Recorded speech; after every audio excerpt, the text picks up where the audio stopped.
She could do so much better than you. Her mother sighed after I proposed. My girlfriend just giggled and nodded. I said, "You're right." Took the ring back, left the restaurant, and changed the locks that night. The next day, she came home to her boxes outside and a note. Go do better.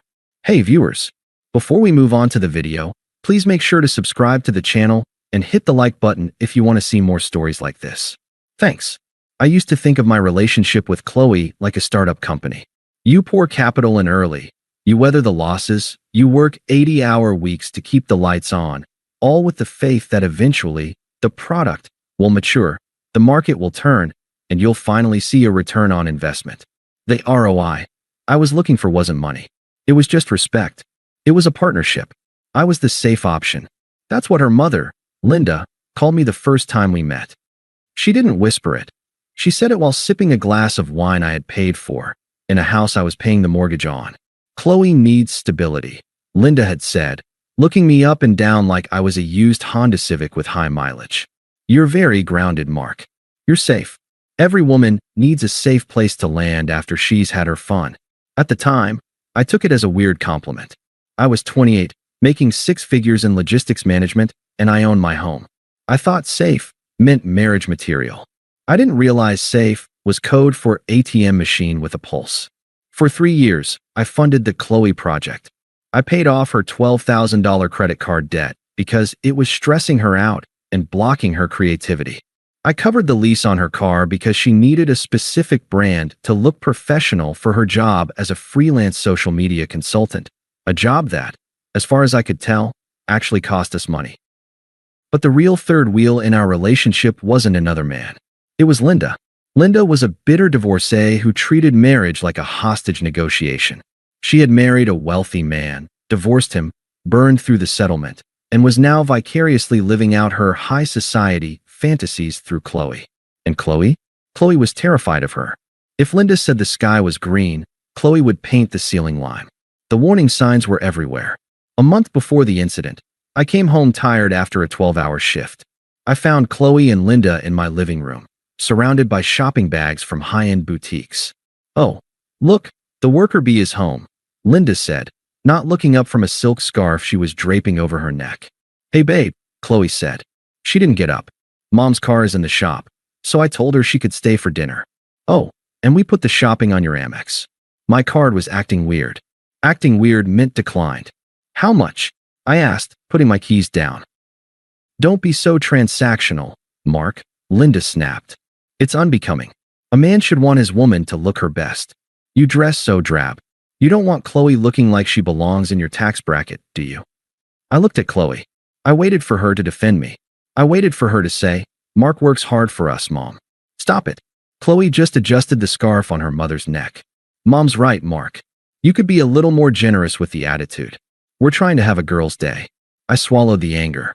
I told myself it was just stress.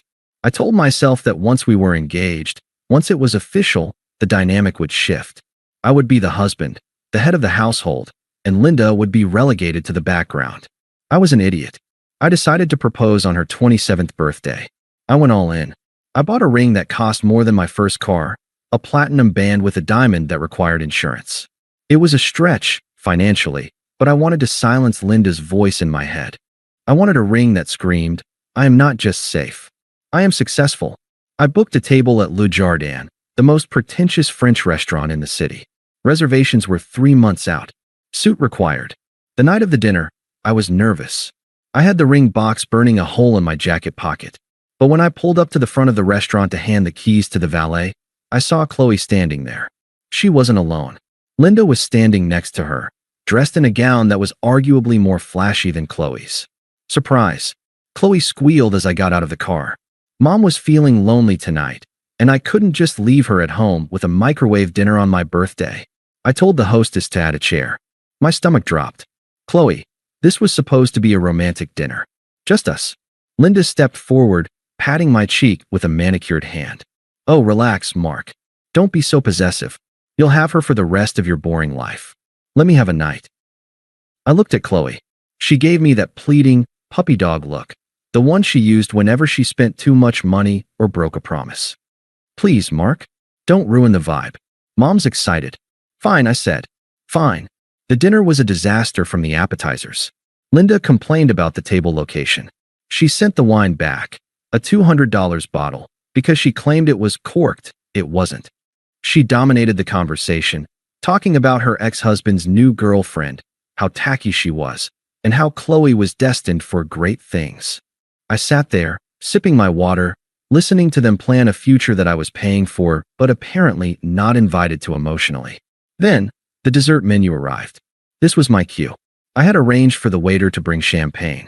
I took a deep breath. I reached into my pocket. My hand shook slightly. "Chloe," I said. The chatter stopped. Chloe looked at me, her eyes widening. She knew. "We've been together for 3 years. I began, my voice feeling tight. "You're the most important person in my life. I want to build a future with you. A real future." I stood up. I pulled out the velvet box. I went down on one knee right there on the marble floor. The restaurant went silent. A few people at nearby tables gasped. I opened the box. The diamond caught the chandelier light. It was beautiful. "Chloe," I said, looking up at her. "Will you marry me?" For 3 seconds, there was silence. Chloe looked at the ring. A smile started to form on her face. She looked happy. Then, a loud, heavy sigh cut through the room like a chainsaw. It was Linda. She was leaning back in her chair, arms crossed, looking at the ring with a mixture of boredom and pity. "Really?" Linda said. Her voice wasn't a whisper. It was a stage voice. "Now? Here." I froze. "Linda, please. I'm just being honest, honey," Linda said, turning her gaze to Chloe, completely ignoring me. "Look at him. Look at this." She gestured vaguely at me, kneeling on the floor. "Is this really the finish line for you? You're 27. You're in your prime." She took a sip of her wine and delivered the kill shot. "You could do so much better than this. You need a man who matches your fire, Chloe, not a man who balances your checkbook." I stayed on one knee. The humiliation washed over me like ice water. I looked at Chloe. This was it. This was the moment. All she had to do was say, "Shut up, Mom. I love him." All she had to do was take my hand. Chloe looked at her mother. Then she looked at the ring. Then she looked at me. And she giggled. It wasn't a nervous laugh. It was a conspiratorial giggle. She covered her mouth with her hand, shook her head, and looked back at her mom. "Mom, stop. You're so bad," Chloe said, grinning. She didn't say yes. She didn't tell her mother to stop. She turned back to me, her face flushing with embarrassment. Not for her mother's cruelty, but for me. "Babe," Chloe said, her voice dropping to a harsh whisper. "Get up. You're embarrassing me. Mom's right. Maybe we shouldn't rush this. We aren't really there yet, are we? I mean, let's talk about your 5-year plan before we do anything official." She looked at her mother for approval. Linda raised her glass in a silent toast. Something inside me snapped. It wasn't a loud snap. It wasn't a scream. It was the sound of a heavy steel door slamming shut and locking tight. The fog cleared. I saw them. I really saw them. I saw the thousands of dollars, the emotional labor, the constant disrespect, the safe option label. I saw 2 parasites in designer clothes, feeding on a host they didn't even respect. I didn't feel sad. I felt light. "You're right," I said. Chloe blinked. "What?" I stood up. I didn't brush off my knees. I snapped the velvet box shut with a loud crack. "You are absolutely right, Linda," I said, my voice calm, steady, and loud enough for the tables nearby to hear. "She can do better." I slipped the ring back into my pocket. "Mark, don't be dramatic," Chloe said, rolling her eyes. "Sit down. Let's just order dessert." "No," I said. "I think I'm done."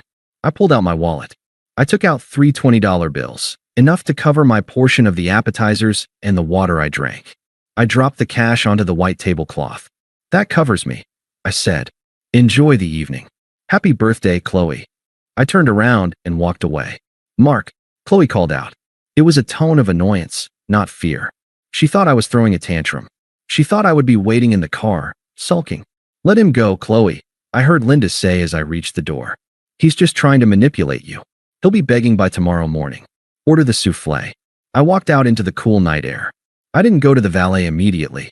I walked a block down the street, breathing in the air, feeling my heart rate slow down. I checked my phone. 8:15 p.m. I knew their pattern. They would stay. They would order the most expensive dessert to punish me. They would drink another bottle of wine to celebrate their power over me. Then they would probably go to a club or a lounge to gossip. They wouldn't be back at my house until at least 1 a.m. Linda would probably crash in the guest room. I had 4 hours. I walked back to the valet, got my car, and drove home in silence. I didn't speed. I drove with the precision of a surgeon. When I got to the house, my house, the one I bought 3 years before I met her, I didn't sit on the couch and cry. I went straight to the garage and grabbed a roll of heavy-duty trash bags. I started in the bathroom. Her lotions, her 7 different hair irons, the makeup that stained the counter. I swept it all into a bag. I didn't organize it. I didn't wrap the fragile items. If it broke, it broke. I moved to the bedroom. Her clothes, the shoes she made me buy, the vision board she had hanging on the wall that had pictures of yachts and mansions, but no pictures of us. It all went into the bags.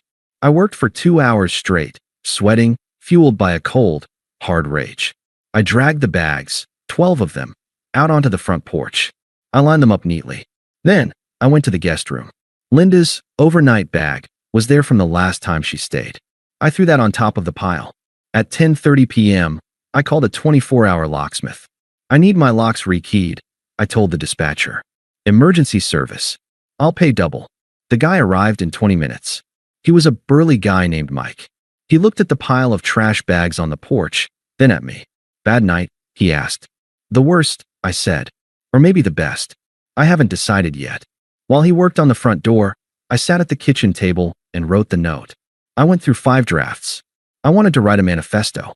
I wanted to list every dollar I spent, every insult I swallowed. I wanted to explain exactly why she was a terrible person. But then I remembered Linda's voice. He's just trying to manipulate you. He'll be begging. Any emotion I showed would be fuel for them. Anger was attention. Sadness was weakness. I needed to be a ghost. I took a Sharpie and a piece of cardboard from one of her shoe boxes. I wrote 3 words.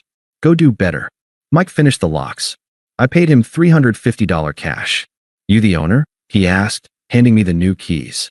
Sole owner, I said. Deed is in my name only. She was a guest. Good, Mike said. He nodded at the bags.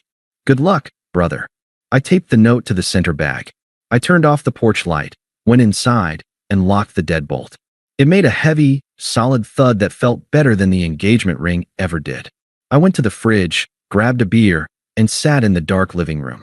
My phone started buzzing at 11:45 p.m. It was Chloe. Missed call. Missed call. Text. You are being so childish. Come pick us up. Mom's car is still at the shop and Ubers are surging. I stared at the screen. The old me would have apologized. The old me would have driven back, hat in hand, begging for forgiveness for ruining her night. I blocked the number. Then I blocked Linda. Then I blocked her sister. Then I blocked her best friend. I sat in the silence of my home. For the first time in 3 years, the air felt clean. I fell asleep on the couch. I woke up at 2 a.m. to the sound of pounding on the door. Screaming. It was the muffled, hysterical shrieking of a woman who has realized the ATM is out of order. Mark, open this door. My stuff is outside. You can't do this. It was Chloe. And in the background, the shrill voice of Linda. I told you. He's psychotic. Call the police. I lay there in the dark, staring at the ceiling, listening to them rage against the solid oak door and the shiny new deadbolt. I didn't move. I didn't speak. I just listened.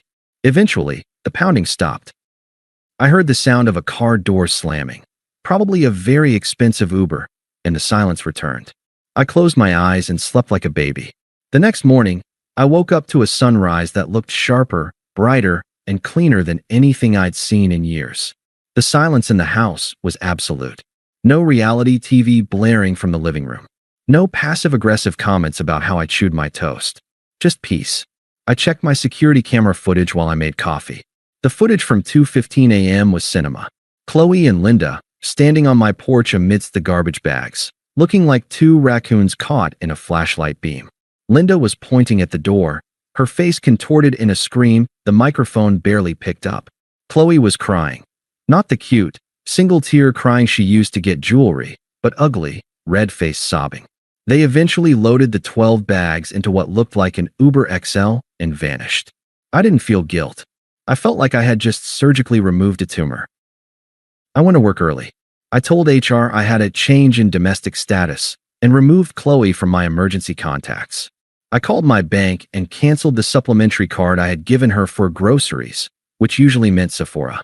At 10 a.m., the receptionist called my desk. Mark, there's a very upset young woman in the lobby. She says she's your fiancé. She doesn't have a badge. I don't have a fiancé, I said calmly. If she doesn't leave, call security. She's crying, Mark. She's making a scene. Then she's trespassing. Call security. I hung up. 10 minutes later, I saw security escorting Chloe out of the building. She was wearing the same clothes from the night before, makeup smeared. She looked at the glass windows of the office, searching for me. I didn't look down. I kept typing. That was the last time I saw her for 6 months. I didn't just break up with her. I erased her. I deleted every photo. I threw out the furniture she picked out. I repainted the living room a dark, masculine navy blue. I started going to the gym, not to get a revenge body, but because I finally had the time and money to invest in myself. The fallout, as I learned later through the grapevine, was catastrophic for them. Since I had blocked them on everything, the information trickled in through mutual friends who were too messy to stay quiet. First, the living situation. Chloe had nowhere to go. She had burned bridges with her roommates to move in with me, and she couldn't afford a deposit on a new place because she had zero savings. So, she moved in with Linda.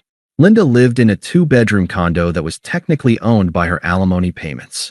It was small, cluttered, and radiated negative energy. Apparently, the golden duo dynamic didn't work when they were roommates. Linda was a nightmare to live with. She charged Chloe rent.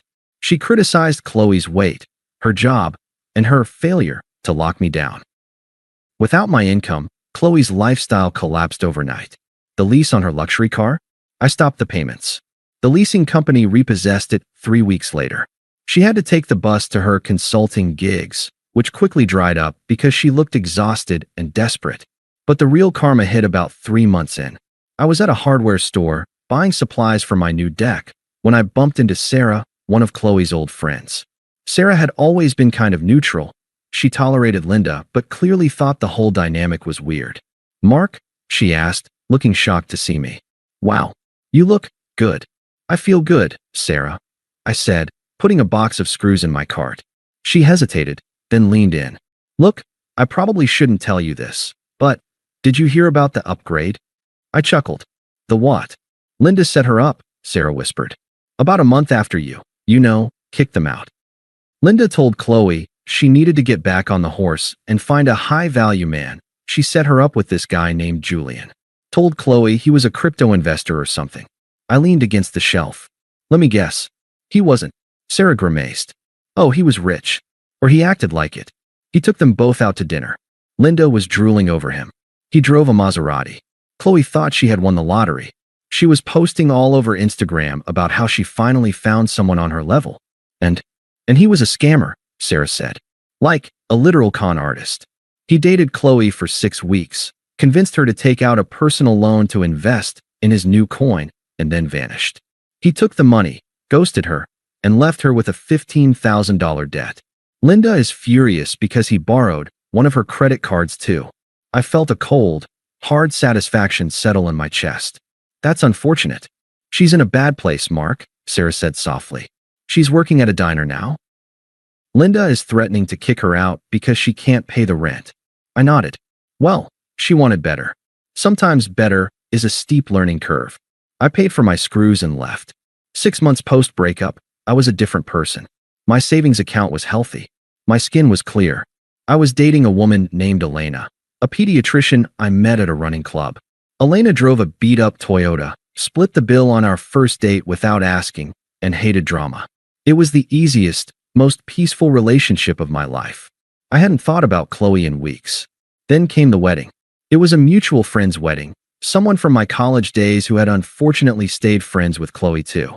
I knew she might be there. I almost didn't go.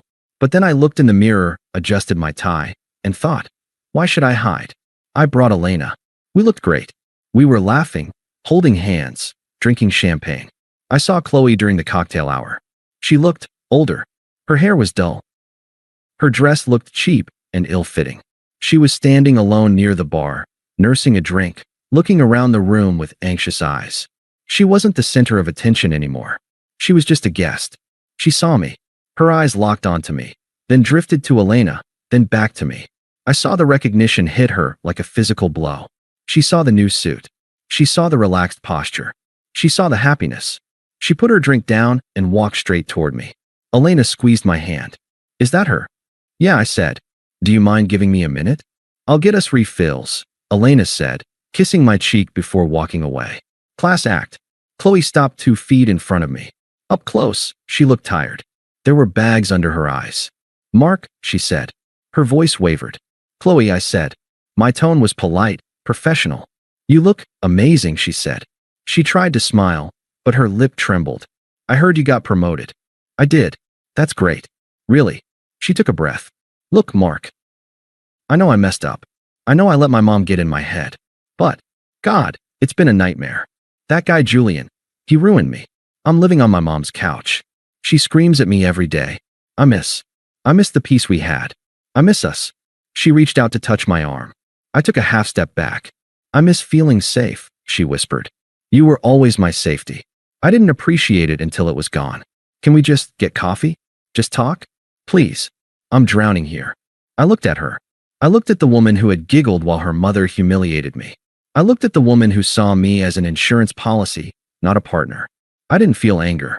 I didn't feel the need to yell at her or list her crimes. No, I said. She blinked, tears welling up. What? No coffee.